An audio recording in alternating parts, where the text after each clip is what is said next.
Alasan saya membeli HP ini yaitu karena fiturnya banyak yang terbaru, layarnya, baterainya, dan lain-lain. Apalagi HP ini ada fitur yang Samsung A54 tidak punya.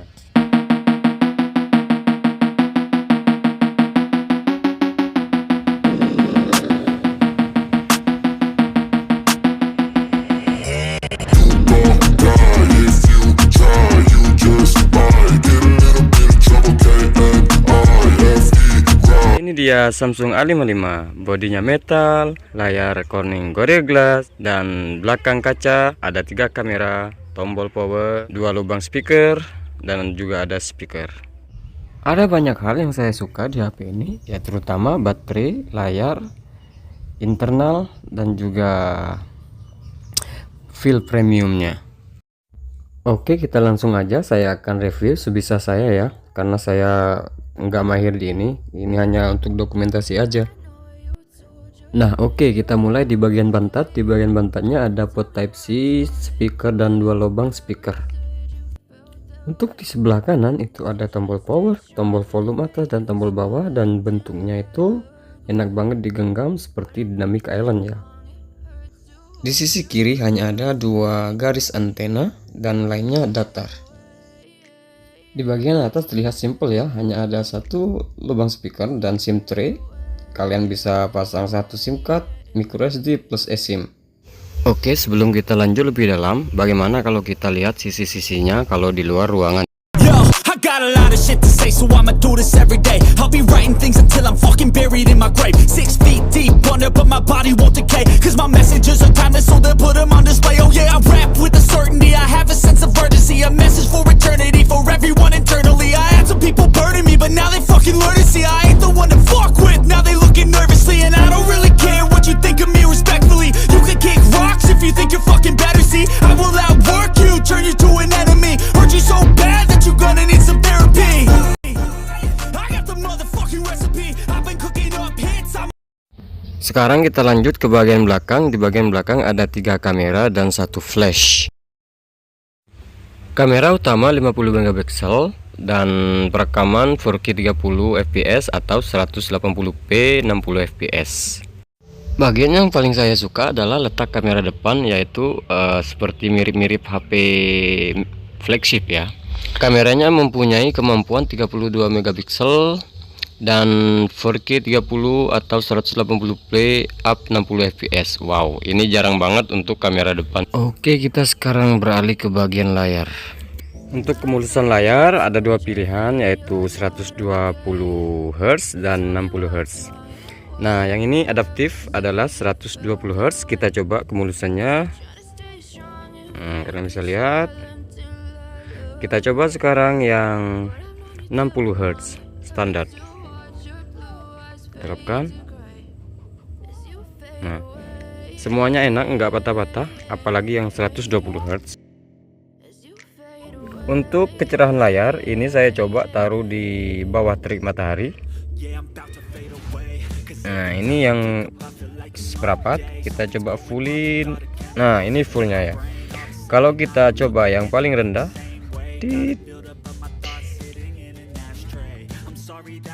ini salah satu yang saya suka, layarnya sangat terang maupun di bawah terik sinar matahari sekalipun. Samsung di sini menyediakan fitur yang lebih modern. Sesungguhnya always on display ada di semua HP, nggak semua ya, tapi dia menyediakan jadwal untuk menampilkan always on display-nya sesuai kebutuhan kita. Ya, jadi kita bisa menampilkan kapan aja sesuai yang kita butuhkan. Oke, kita pindah ke bagian spesifikasi sedikit. Ini adalah skor Antutunya. Dan untuk internalnya ini saya mendapatkan yang 256 GB. Beruntungnya lagi Samsung mengasih kita banyak varian RAM dan internal, apalagi micro SD-nya up sampai 1 TB. Lagi-lagi Samsung tidak lupa untuk menerapkan tema gelap. Kalian bisa milih tema gelap sesuai yang kalian butuhkan. Bagi kalian yang tidak suka terang ataupun di malam hari, ini sangat cocok banget tema gelap ini untuk diterapkan. Untuk sistem Androidnya ini memakai One UI 6.1 dan Android 14 ini cukup tinggi ya. Ini ada juga kecerahan adaptif. Nah, kalian bisa pencet. Ketika kalian pencet atau klik yang adaptif ini, maka kecerahan layarnya itu mengikuti kecerahan layar cahaya di ruangan ya. Kalau saya pribadi tidak pernah mengaktifkan ini, saya hanya manual geser kanan kiri aja seperti ini. Di sini ada juga perisai mata. Nah, perisai mata ini warnanya agak kekuningan, jadi mata kita itu lebih rileks ya. Untuk sini ada mode alami, ada mode hidup. Mode hidup ini kalian bisa memodifikasi warna layar. Entah kenapa kalau saya pribadi lebih suka warna yang alami, sesuai dengan bawaan pabrik Samsungnya. Oke, sekarang kita coba soundnya atau speakernya, bagaimana suaranya di Samsung A55 ini ya. Kita coba di lagu yang ini aja. Oke, kita fullin.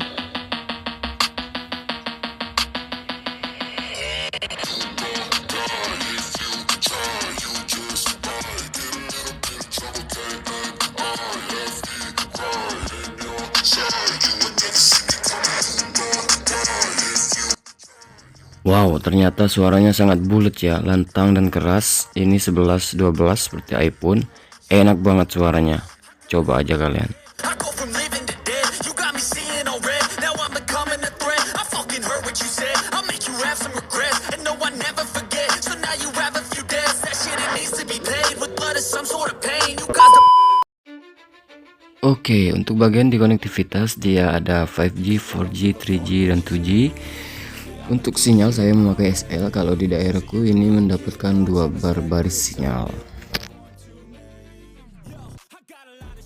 Untuk kecepatan internetnya saya sudah coba, tapi semua itu tergantung dari provider kalian ya, dan daerah dan lokasi kalian. Itu semua tergantung, tapi untuk jika diadu dengan HP lain atau seharganya, mungkin ini yang lebih cepat.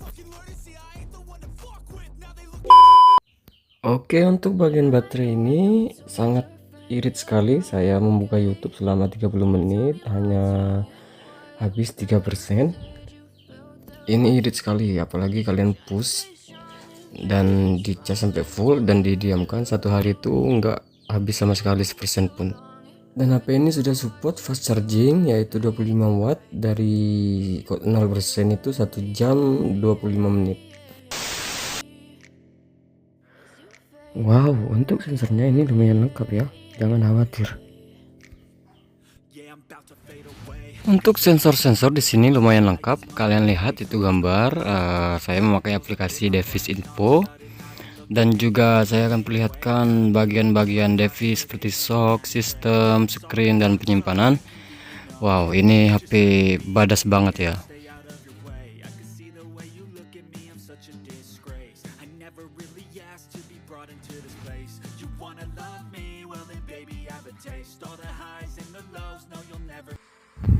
Oke, ini untuk resolusi layarnya bisa menyetel video sampai 4K. Videonya itu terang, saya itu sampai sedikit kagum ya. Dan warna tone-nya itu memang beda ini Samsung. Kayak memanjakan ke mata, itu lebih kalem. Layarnya ini sangat beda ya. Itu terangnya atau warna tone-nya itu saya suka banget dengan warna Samsung yang ini. Gimana ya jelasinnya itu kalau tidak secara langsung. Intinya layarnya ini bagus banget. Warnanya itu keluar, dan warna-warnanya itu seperti lebih cerah ya. Di video ini dia lebih kecerah. Bagaimana kalau di bagian game? Saya akan hanya mencoba di game Subway Surfer aja. Saya tidak mau mencoba di game lain karena saya kurang mahir ya. Intinya saya akan perlihatkan sedikit game di HP Samsung A55 ini.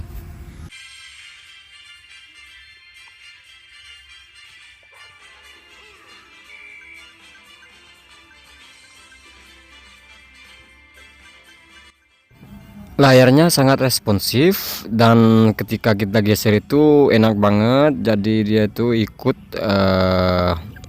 getaran tangan atau alur tangan kita, yaitu seberapa detik, tidak ada delay sama sekali. Menurut saya ini enak banget ya, sangat memanjakan di tangan, juga rasa layarnya itu di tangan sangat empuknya itu lain, beda sama HP lain menurutku.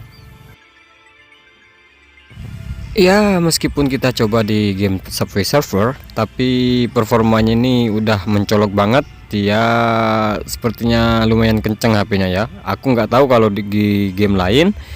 Kalian silahkan coba sendiri. Intinya ini adalah contoh dari game Subway Surfer.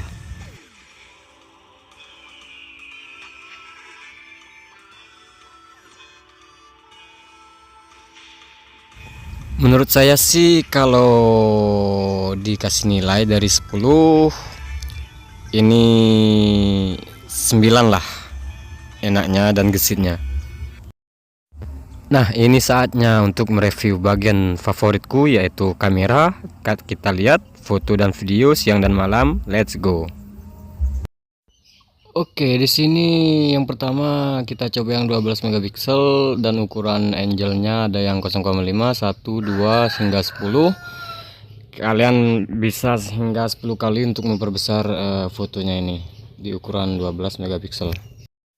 Untuk yang kamera belakang 50 megapiksel ini tidak bisa memilih wide angle, hanya bisa 1 kali dan hanya bingkainya masih sama dengan yang 12 megapiksel.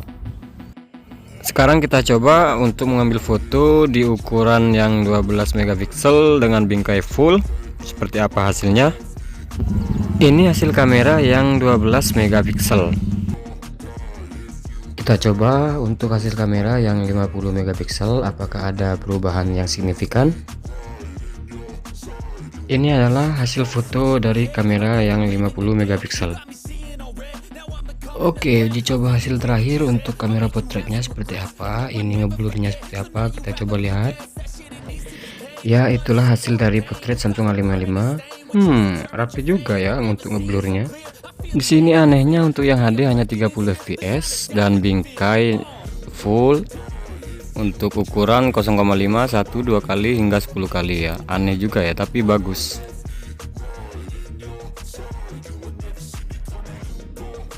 Oke, untuk yang Full HD ini dia bisa hingga 30 fps, 60 fps, ukuran 1 sampai 10 ya. Yang Full HD ini bisa hingga 60 fps.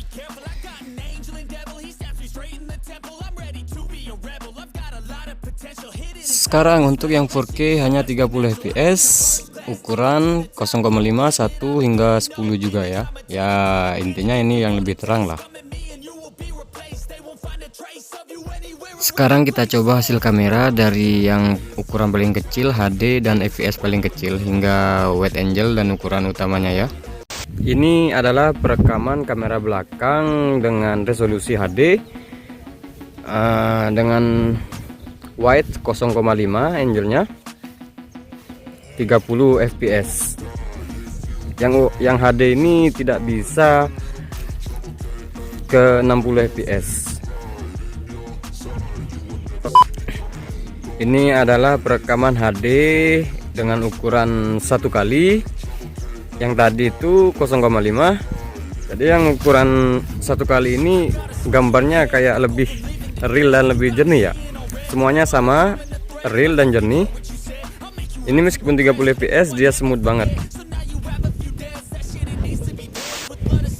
Ini perekaman video HD dengan ukuran 2 kali 30 fps. Untuk stabilannya dia agak goyang dikit ya, karena gambarnya itu diperbesar. Ini perekaman dengan Full HD yang 30 fps, ukuran 0,5.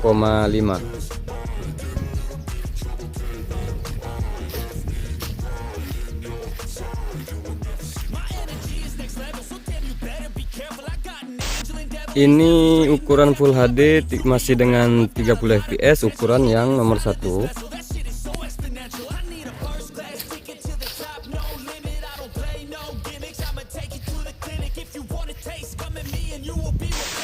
Ini masih dengan resolusi Full HD 30 fps, ukuran nomor 2.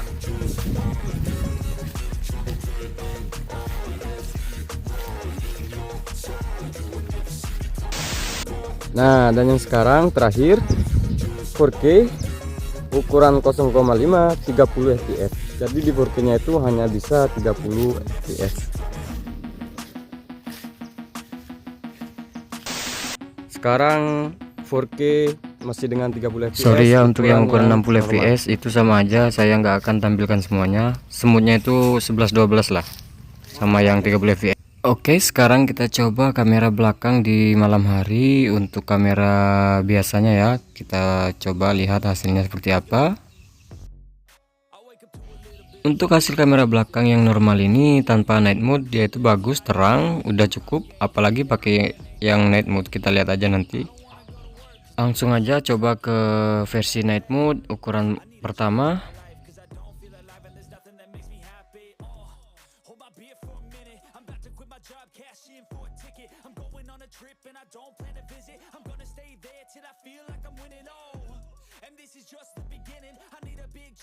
Yang night mode ini sangat terang sekali ya, meskipun minim cahaya sekalipun dia menjadi terang.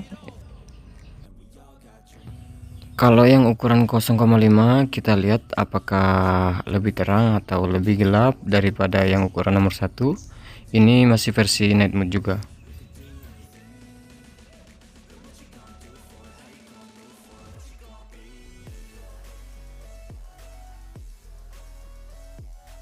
Saya rasa sama ya, karena dia itu beda ukuran dan lensanya juga beda. Jadi kesimpulannya, jika terlalu gelap atau gelap, kalian lebih baik memakai yang versi night mode.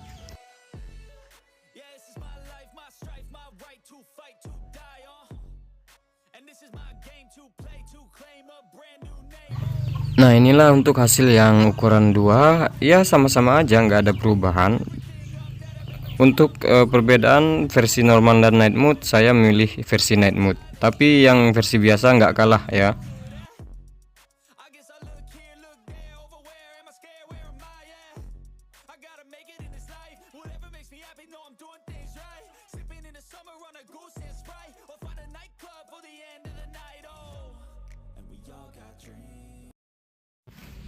Langsung aja pindah ke kamera depan, kita coba untuk night mode seperti apa hasilnya. Apakah ada perbedaan? Kalau cahaya minim sekali ini saya kurang puas, tapi bagus, nggak jelek. Untuk hasil perekaman videonya di malam hari HD 30 fps itu kurang bagus, tapi nggak jelek-jelek amat. Terangnya itu natural seperti cahaya yang ada saat ini. Hasil yang Full HD 30 fps itu 11-12 sama yang HD 30 fps. Ya intinya kalau minim cahaya ya, namanya juga video itu susah kalau ingin bagus kalau minim cahaya. Nah ini beda lagi, yang Full HD 60 fps agak sedikit gelap, malah lebih gelap ya, karena dia tuh goyangannya lebih smooth, tapi gelapnya itu diturunin sama Samsung. Dia yang untuk 60 fps lebih gelap. Terakhir kita coba yang 4K. Nah yang 4K ini malah lebih terang, meskipun 30 fps dia lebih terang daripada yang Full HD 60 fps. Ya jelas, namanya juga 4K ya. Sekarang langsung berpindah ke kamera belakang, kita coba yang ukuran paling kecil yaitu HD 30 fps.